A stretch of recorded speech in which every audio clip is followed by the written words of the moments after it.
Hi all, welcome to crunch the numbers. Zoho ബുക്സിൻ്റെ ഈ സെഷനിൽ നമ്മൾ ബാക്ക് ഓർഡേഴ്സ് എങ്ങനെയാണ് ക്രിയേറ്റ് ചെയ്യുന്നതെന്നാണ് നോക്കുന്നത്. ബാക്ക് ഓർഡർ എന്ന് ഉദ്ദേശിക്കുന്നത് ഒരു സെയിൽസ് ഓർഡർ റിസീവ് ചെയ്തതിന് ശേഷം അതിനെ നമ്മൾ പർച്ചേസ് ഓർഡറിലേക്ക് കൺവേർട്ട് ചെയ്ത് ആ ഒരു പ്രൊഡക്റ്റ് നമ്മൾ സപ്ലയറുടെ അടുത്തു നിന്നും പർച്ചേസ് ചെയ്യുന്ന പ്രോസസ്സിനെയാണ് ബാക്ക് ഓർഡർ എന്ന് പറയുന്നത്.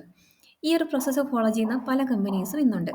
അതായത് അവർ ആ ഒരു പ്രൊഡക്റ്റിൻ്റെ സ്റ്റോക്ക് കീപ്പ് ചെയ്യാതെ ഒരു കസ്റ്റമറുടെ നിന്ന് ഓർഡർ റിസീവ് ചെയ്തതിന് ശേഷം മാത്രം അതിൻ്റെ പർച്ചേസ് ഓർഡർ ഇഷ്യൂ ചെയ്ത് ആ സാധനം വാങ്ങി ദെൻ ആ കസ്റ്റമർക്ക് ഡെലിവർ ചെയ്യുന്നു. ഈ ഒരു പ്രോസസ്സ് ഫോളോ ചെയ്യുന്നവർക്കും ഇത് വളരെ യൂസ്ഫുൾ ആണ്. അതിനായിട്ട് നമ്മൾ സെയിൽസ് ഓർഡർ എന്നുള്ള മോഡ്യൂളിൽ വന്നിട്ട് നമ്മളൊരു സെയിൽ ഓർഡറാണ് ഇവിടെ ക്രിയേറ്റ് ചെയ്യുന്നത്.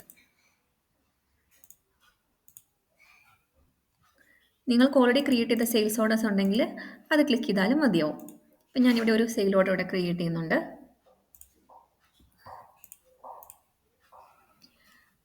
അതിനുശേഷം ഇത് മാർക്കാസ് കൺഫേംഡ് എന്നും കൂടെ കൊടുക്കുന്നുണ്ട്. ദെൻ ഈ സെയിൽ ഓർഡറിന് 3 ഡോട്ട് ക്ലിക്ക് ചെയ്യുന്ന സമയത്ത് കൺവേർട്ട് ടു പർച്ചേസ് ഓർഡർ എന്ന് കാണാനായിട്ട് പറ്റും.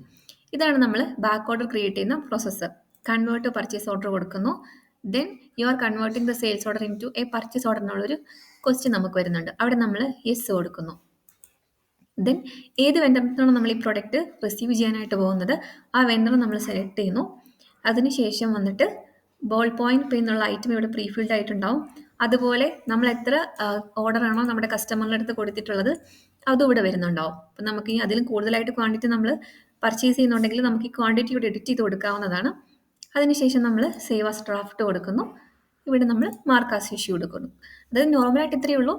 നമ്മളൊരു സെയിൽസ് ഓർഡറിനെ കൺവേർട്ട് ചെയ്ത് ഒരു പർച്ചേസ് ഓർഡറാക്കി മാറ്റി അത് നമ്മുടെ വെണ്ടർക്ക് നമ്മൾ ഇഷ്യൂ ചെയ്യുന്നു. ആ ഒരു പ്രോസസ്സിനെയാണ് നമ്മൾ ബാക്ക് ഓർഡറിങ് എന്ന് പറയുന്നത്.